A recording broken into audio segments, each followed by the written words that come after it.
ओम शांति। कर्म फल का वर्णन। जानिए किस पाप की क्या क्या सजा मिलती है, कौन से कर्म का क्या दंड विधान है। बहुत सावधान होकर ध्यान से सुने।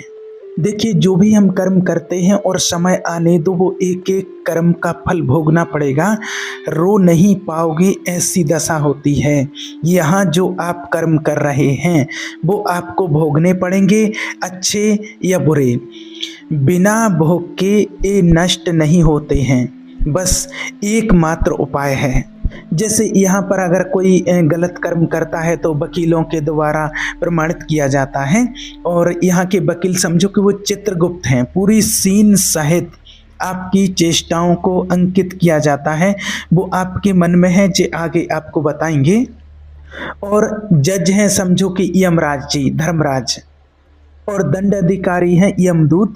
और दंड विधान जहां होता है उसके लिए कहा गया है नरक। जैसे देखिए, यहाँ होता है कि जज ने कानून से अपराध करने वाले को दंड दे दिया, जाओ तुम्हें फांसी की सजा है।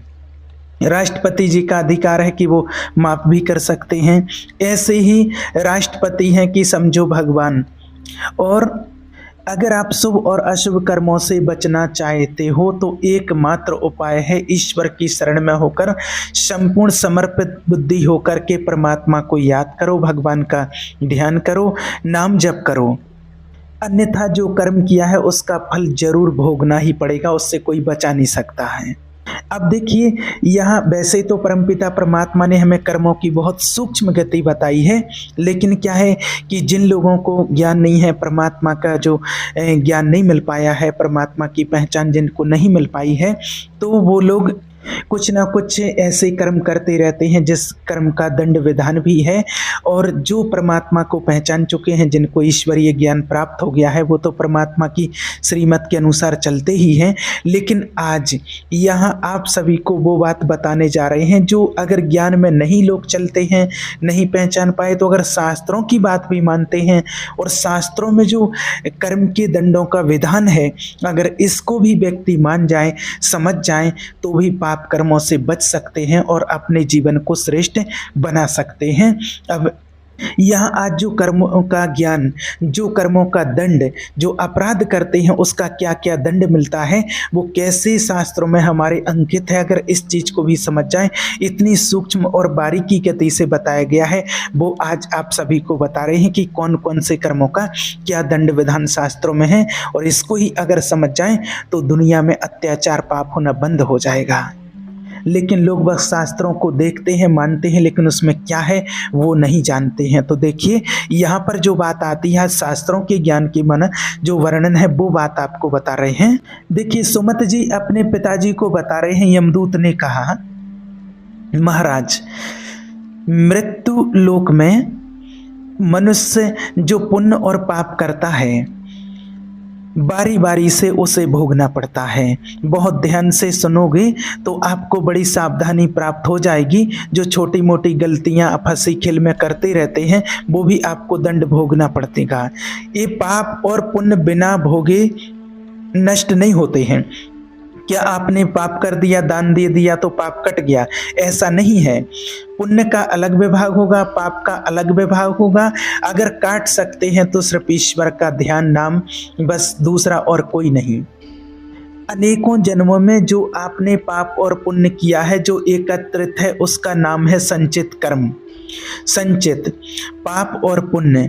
और उससे जब मनुष्य शरीर मिलता है या जो शरीर मिलता है, उससे जो हिसाब निकाल करके कुछ पुण्य और कुछ पाप, उसे प्रारब्ध भोग कहते हैं। फिर यहाँ आकर जो नवीन कर्म किया जाता है उसे क्रियमाण कर्म कहते हैं। मनुष्यों के लिए जो उनका जमा हुआ पाप और पुण्य है वो अंकुरित होकर के बढ़ता रहता है, ब्याज दर ब्याज।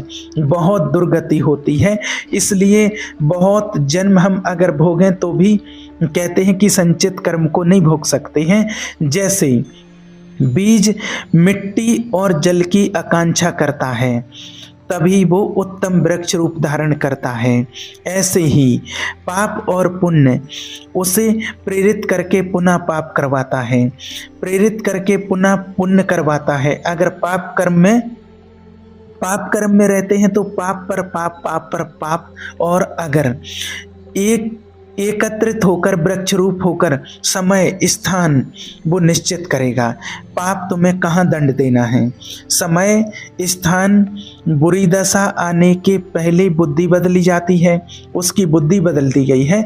आप न आवे, आप पर ताई तहाँ ले जावे, वो वहीं ले जाएगा, उसी स्थान पर मारा जाएगा, उसी स्थान पर जो दंड उसे मिलना है वो मिलेगा। जैसे आपने छोटा पाप किया तो आपके चलते समय पैर में कांटा चुभेगा और दुख होगा। कांटा निकाला गया, थोड़े दिन बाद दर्द रहा और ख़त्म हो गया, आपका पाप क्षय हो गया। छोटा पाप कोई, आगे बताया जाएगा कौन कौन से पाप से कैसे कैसे दंड मिलते हैं। अब अगर आपसे थोड़ा बड़ा पाप हो बना है तो वही पैर में लोहे की कील बन करके चुभेगा, कांटे की जगह लोहे की कील, अधिक दुख होगा। और बड़ा पाप बना है अगर तो खजूर का कांटा, बड़ा कील, ऐसे आपके पैर में बिना पाप कर्म के कहीं भी किसी को भी कोई दुख नहीं हो सकता है। इस बात की आप गांठ बांध लेना। सिर में दर्द होना, आजीवन पूरे जीवन सिर का रोग हो गया कि वो दर्द ही होगा 2-4 दिन में, 10 दिन में, पाप का कारण है। अपक्ष भोजन, सर्दी सहन ना होना, गर्मी सहन ना होना, हर समय हृदय जलते रहना पाप का लक्षण है। भिन्न भिन्न पाप भिन्न भिन्न प्रकार के दुख देते हैं दीर्घ काल तक। शस्त्र और अग्नि आदि का भय से ये पाप के कारण से होता है। अनेक जन्मों के संचित पाप, कोई इसी जन्म के केवल नहीं है, वो केवल मंडराते रहते हैं, आकाश में दंड देने के लिए समय इंतजार करता है। जैसे नरक में पड़े हुए जीव आप देख रहे हो, घोर पाप का फल भोग रहे हैं। केवल दिखाया गया था, जब सुमित जी को नरक दिखाया गया था तो वो यमदूतों से प्रश्न करते थे और उनका उत्तर यमदूत देते जाते हैं। ये जो आप देख रहे हो तड़पते हुए जीवों को, ये यमदूत सुमित जी को दिखा रहे हैं कि आप जो देख रहे हो वो नरक का वर्णन कर रहे हैं, नरक में क्या क्या सजा मिलती है वो बता रहे हैं। शास्त्रों के अनुसार नरक में महापापी जो लोग हैं वो अपने पाप का फल भोग रहे हैं। जब कोई पुण्य आत्मा होता है तो स्वर्गलोक में जाता है, देवताओं के साथ रहता है, गंधर्व उसका गुणगान करते हैं, अप्सराओं का नाना प्रकार से सुख उठाते हैं। और जब पुण्य भोग क्षीण हो जाता है तो फिर मनुष्य लोक में अपने कर्म अनुसार जन्म लेते हैं। राजन, ये जो तुमने पूछा कि किस किस पाप से पापियों को कौन कौन सा नरक में दंड मिलता है, वो मैं बतला रहा हूँ। जो नीच मनुष्य कामना और लोभ के वशीभूत होकर दूसरी दृष्टि से हर स्त्री को भोग भाव से देखता है, जिसको देखता है बस काम भाव से देखता है। बोले जो दुष्ट दूषित भाव से माताओं बहनों को भोग दृष्टि से देखता है तो यहाँ बड़ी बड़ी चोंच वाले वज्र के समान जिनकी चोंच है, ऐसे गिद्ध बार बार हजारों बार उनकी आंखों को लौंचते हैं और खाते रहते हैं। वो आंखें बार बार होती रहती हैं और निकालते रहते, यही वहाँ है कि मरना नहीं है। उनकी दोनों आंखों के वज्र तुल्य नरक के तुल्य पंछी बार बार निकालते हैं और खाते ही रहते हैं और उनके पुनः नए नए नेत्र उत्पन्न हो जाते हैं। इस पापी को पलक झपकने तक के लिए विश्राम नहीं मिलता, निमिष तक के लिए कि थोड़ा चैन मिल जाए, महान दुख होता रहता है। कितने ही वर्षों तक उसको ये नेत्र दर पीड़ा भोगनी पड़ती है और फिर जब मृत्यु लोक में जन्मता है तो नेत्र रोगी पैदा होता है। यहाँ पैदा होगा तो नेत्र रोगी, या नेत्र ही नहीं है या नेत्रों में दिखाई नहीं दे रहा होगा, कई तरह के व्यवधान जिन्होंने नेत्रों का दुरुपयोग किया। अब जिन लोगों ने, जिनको आप देख रहे हैं जिनकी जबान काटी जाती है, बार बार जबान नोची जाती है, ये वही लोग हैं जो शास्त्र का गलत उपदेश किए हैं, गलत अर्थ किए हैं, अपनी वासना की पूर्ति के लिए शास्त्र का गलत प्रयोग किए हैं, जो किसी को गलत सलाह दी तो इनकी जबान बार बार छोटे छोटे हिस्से में तलवार से काटी जाती है। शास्त्र का उल्टा अर्थ बताया, उसकी जबान को वहाँ हजारों वर्ष काटा जाता है। खिलवाड़ नहीं है, प्रश्न उत्तर कर देना। अगर आपका उत्तर गलत है तो आप नरक जाएंगे। प्रश्नकर्ता तो आप पर श्रद्धा करके पूछ रहा है और आपने मनमानी उत्तर दे दिया और उसने वैसा आचरण कर दिया तो उसको पाप नहीं लगेगा, पाप आपको लगेगा, क्योंकि आपने आदेश किया है और आपकी दुर्गति हो जाएगी। इसीलिए अनाधिकारी को जब जनक जी महाराज विदेहराज ने पूछा तो बोले उस समय आपका ज्ञान जागृत नहीं हुआ था, कर्म का बड़ा सूक्ष्म विषय होता है, इसलिए मौन हो जाइए। ऐसा नहीं कि हर प्रश्न का उत्तर सटाक से दे दो और अगर उत्तर गलत है तो शास्त्र सम्मत नहीं है तो उत्तर देने वाले को नरक का दंड मिलेगा, उसकी जबान काटी जाएगी। जो शास्त्र का गलत अर्थ करता है, जो शास्त्र को अपनी वासना पूर्ति के लिए घुमा करके बोलता है, जो किसी को बुरी सलाह देता है, उसकी जबान यहाँ काटी जाती है, जो देख रहे हो। और हे सुमत जी, जो वेद की निंदा करते हैं, देवताओं की निंदा करते हैं, संतों की निंदा करते हैं, वैष्णवों की निंदा करते हैं, गुरु की निंदा करते हैं, गुरु पर दोष दृष्टि करते हैं, उन सबको यहाँ भयंकर वज्र तुल्य वाले जिनकी चोंच है, ऐसे पक्षी गिरा गिरा करके उनके अंगों को लौंचते हैं, जवान आँख उनके शरीर के अंगों को लौंचते हैं। जितने निमिष तत्व उनके द्वारा ये जिह्वा जनित जो पाप हुआ है उतने वर्षों तक उनको पक्षी लौंचते रहते हैं। जो नराधम बिना दोष के दो मित्रों में फूट डाल देते हैं एक दूसरे की चुगली करके, आजकल ये बहुत ज़्यादा होता है, पिता पुत्र सृजन में भेद पैदा कर देते हैं। और जो पुरोहित, बहुत ध्यान देने योग्य बात है, अनुष्ठान का संकल्प लेता है लेकिन अनुष्ठान पूर्ण नहीं करता, यजमान को क्या पता। जो पुरोहित यजमान से नियत संख्या ले ली धन और अनुष्ठान पूरा नहीं किया, या जो अपनी माता और पिता का अपमान किया, जो अपनी शरणागत अपने अर्धांग विराजमान पाणी ग्रहण की हुई पत्नी का विविध प्रकार से अपमान और शोषण किया, वो यहाँ आरे से चीरे जाते हैं। कई वर्षों तक दिखाया कि देखो बीच आरे से आराम आराम से एक एक अंग चीरे जाते हैं। उस पुरोहित को भी दंड मिलता है, उस पुत्र को दंड मिलता है जो माता पिता का अपमान, उस पति को अपमान, उस पति को दंड मिलता है जो पत्नी का अपमान किया, उस पत्नी का शोषण होता है जो पति से छल करती है। आप खुली आंख इनकी दुर्गति देख सकते हैं। जो दूसरों को कष्ट देने का स्वभाव बना लिया है, बातचीत चेष्टा से कष्ट ही देना है, जो दूसरों की प्रसन्नता में जलते हैं, जो दूसरों की घरों में सोए हुए घरों में आग लगा देते हैं या फसलों में आग लगा देते हैं और उनको प्राणांत तक कष्ट देते हैं, उन अधम पापियों को यहाँ जलती हुई आग में जलाया जाता है। तुम देख लो, तपती हुई बालू डालकर उनको भूना जाता है और उन्हें जलाया जाता है। जो एक जगह एक निमंत्रण छोड़ करके दूसरे के यहाँ भोजन पाने गया तो ये भी नरक का कारण बन जाएगा। एक जगह निमंत्रण है और वहाँ भूखे गए तो नहीं मिला तो नहीं मिला, दूसरे दिन देखा जाएगा। 2 3 4 निमंत्रण ऐसा नहीं है। जो ब्रह्मास्त्र किसी देव कार्य के लिए, पितृ कार्य के लिए यजमान के द्वारा निमंत्रित किया गया और वो दूसरी जगह भोजन कर लिया, दूसरे निमंत्रण को स्वीकार करके फिर उसके यहाँ भोजन करने गया तो उसको यहाँ नरक में 2 टुकड़े करने वाला दंड मिलता है। बार बार उसके 2 टुकड़े, ये बार बार बहुत जगह भंडारा, बहुत जगह निमंत्रण, ये ऐसा नहीं है सिद्धांत है। आप भूखे हो तो एक जगह चले जाओ और अपना पेट भरो, भजन करो। ये नहीं कि 5 जगह चले गए तो खूब दक्षिणा 5 जगह की मिली। ये शास्त्र है, मनमानी नहीं है। एक कैसे पहले ब्रह्म ऋषिजन ऐसा नहीं करते थे।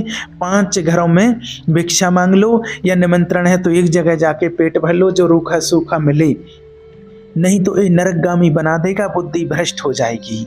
ध्यान रखना। जो सदैव कड़वी बातें बोलकर लोगों के दिल पर चोट पहुंचाते रहते हैं, कुछ लोगों का ऐसा स्वभाव होता है, जब बोलेंगे तो हृदय की पीड़ा प्रकट हो ही जाएगी, ऐसा उनका भय ऐसा है। ऐसे हैं लोग, ऐसा बोलते हैं कि अत्यंत पीड़ा दे। ऐसा कहने वालों को यहाँ के पक्षी टूट पड़ते हैं, नरक में लाते हैं नोचते करके और उनको खाते हैं। जो यहाँ किसी की चुगली करता है उसकी जिह्वा तेज छुरे से बार बार ऐसे ऐसे चीरी जाती है और फिर पूरी हो जाती है, फिर चीरी जाती है। और जिन्होंने उद्दंडता बस अपने पूज्य जनों का अनादर किया, उनको मारा पीटा, गुरुजनों को अपने गुरु को, माता को, पिता को, बाबा को, पितामह को, ये पूज्य जन, ये गुरु के समान पूज्य हैं। जो अपने गुरुजनों को, पूज्य जनों को अनादर करता है, दंड देता है, मारता है, पीटता है, वो देखो ये कुंड बने हैं विष्ठा के, पीप के और मूत्र के। मूत्र का कुंड विष्ठा का और पीप का, नीचे करके मुख उन्हीं कुंडों में डाल दिया जाता है, ऊपर से पैक कर दिया जाता है। कितने ही वर्षों तक वही खाओ वही सड़ो, इतना भयानक कष्ट है। नीचे के मुख करके उसमें डाल दिया जाता है। जो लोग भोजन बनाने, बहुत ध्यान से सुनना, भोजन बनाना उद्देश्य रखो यज्ञ है और यज्ञ के लिए भोजन बना रहे हैं, सबके हृदयों में ईश्वर का अंश है। पहले भोग लगाओ भगवान का, और फिर और आसपास देखो अपने द्वारे पर कोई भूखा तो नहीं आया हुआ है, और अपने घर में जो बड़े बूढ़े हैं उनको पवाओ पहले, और अपने बच्चे हैं उनके पवाओ। ऐसा नहीं अच्छी अच्छी चीज़ आप पालो और बड़े बूढ़ों को नहीं, तो वो भी दंड मिलता है। तो जो रसोई बनाए तो उसे भाग लगाना चाहिए, अतिथि का भाग, देवताओं का भाग, गाय का भाग, और अपने जो पूर्व के बुजुर्ग जन हैं पहले उनकी सेवा। अच्छा, जो भी रसोई बने पहले भगवान को भोग लगाया, दरवाजे तक गए, कोई अतिथि तो नहीं है, गऊ के लिए ग्रास निकाला। तो जो अध्यागत अपने बुजुर्ग और अतिथि, अब कोई साधु महात्मा आया, माना कि कोई भी हो आपके दरवाजे पर, कोई भी आया, कोई दरवाजे पर आया और आप छुपना नहीं चाहिए, उसमें आपको निकलना पड़ेगा। बोलो हाँ। उनसे पूछो क्या चाहिए, क्या सेवा करें, आप जल पियोगे, आप भोजन पाओगे। वो कहें नहीं मुझे पैसा चाहिए, तो आप बोलो नहीं वो नहीं दे सकता। आपका आदर हो गया, आप बस मृदु वचन में इतना तो बोल सकते हैं, राधे श्याम, आप इतना बोल सकते, जल पिएंगे, रोटी पाएंगे, भोजन प्रसाद पाएंगे।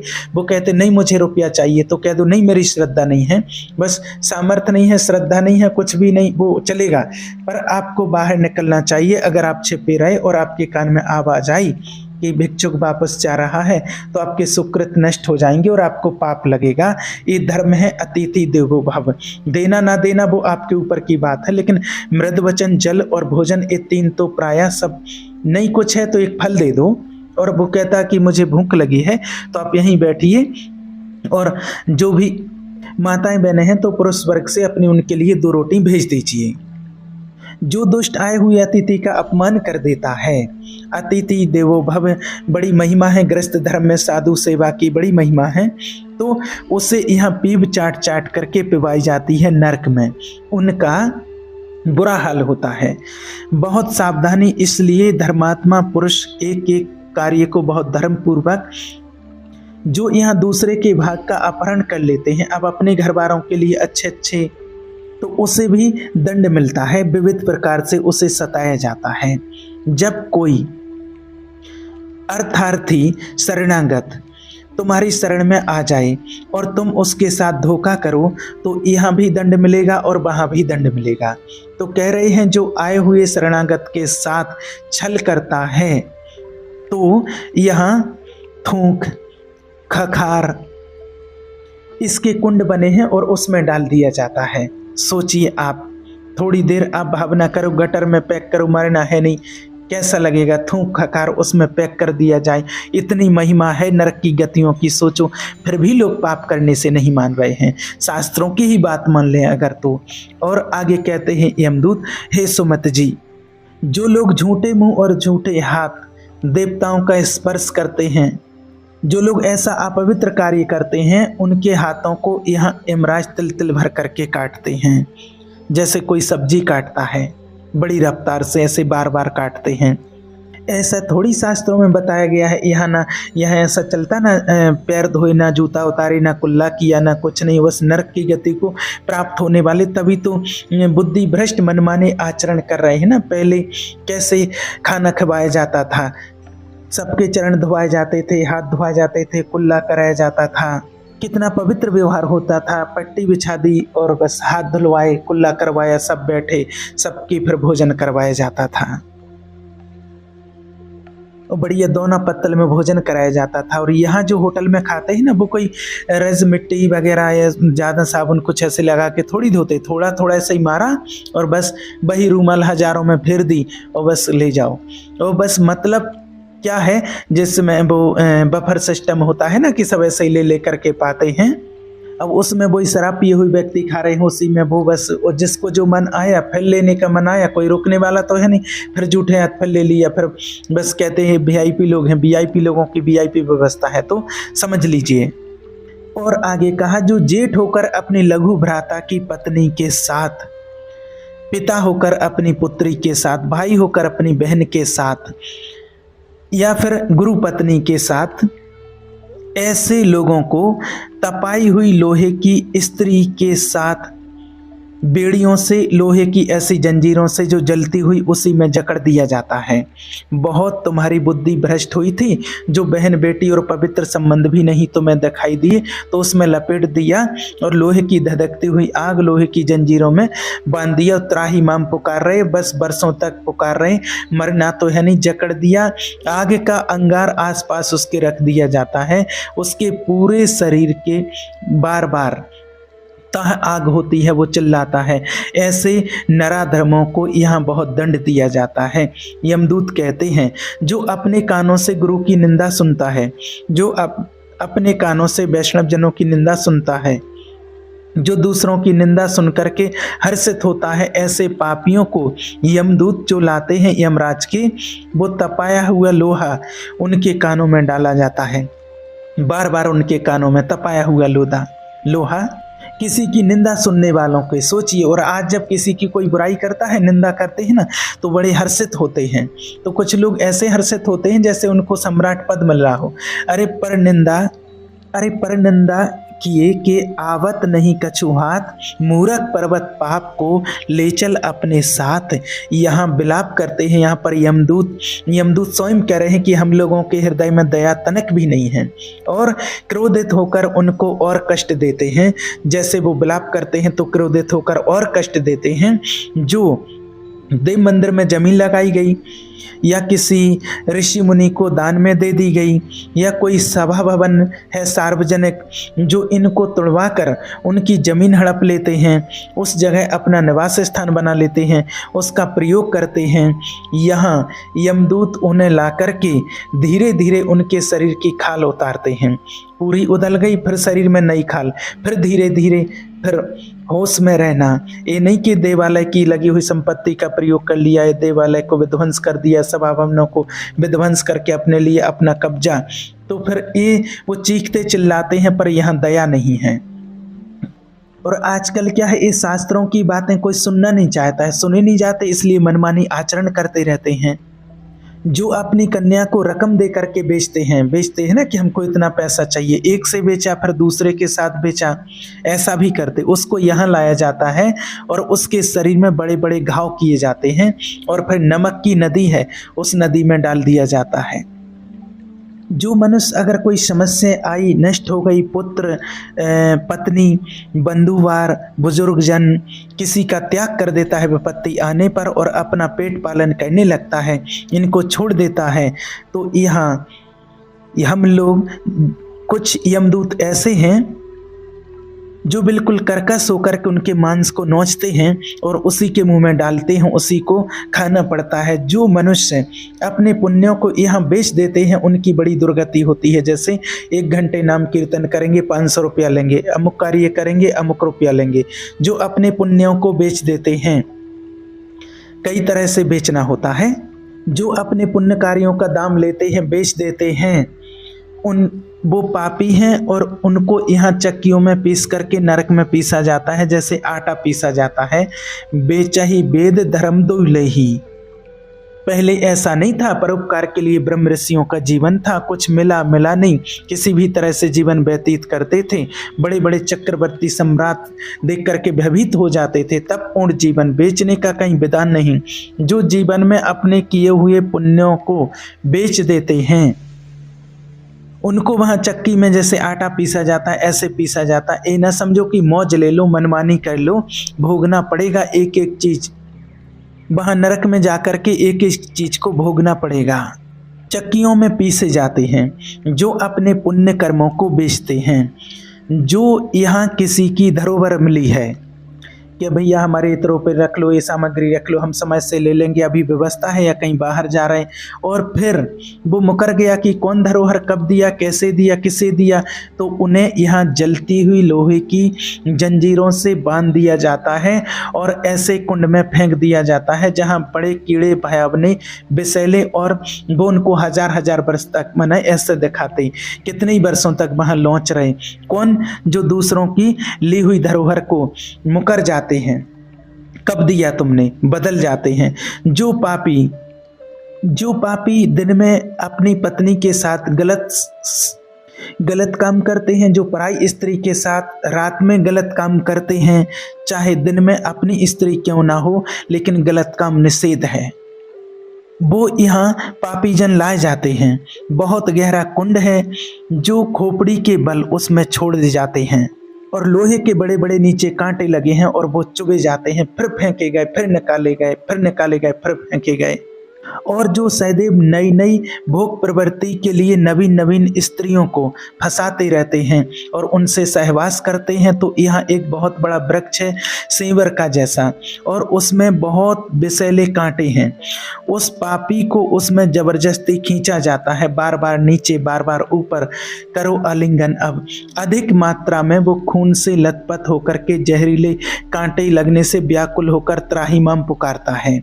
जो लोग पराई स्त्रियों को फुसला करके उनके सतीत्व को नष्ट करते हैं, जो लोग अपने धन के घमंड में आकर गुरुजनों को नीचा दिखाते हैं, उनको यहाँ ला करके जैसी चटनी पीसी जाती है शिला में, ऐसी बड़ी बड़ी शिलाओं से उनको पीसा जाता है। यमदूत सौमति जी को बता रहे हैं और वो बहुत कष्ट पाता है।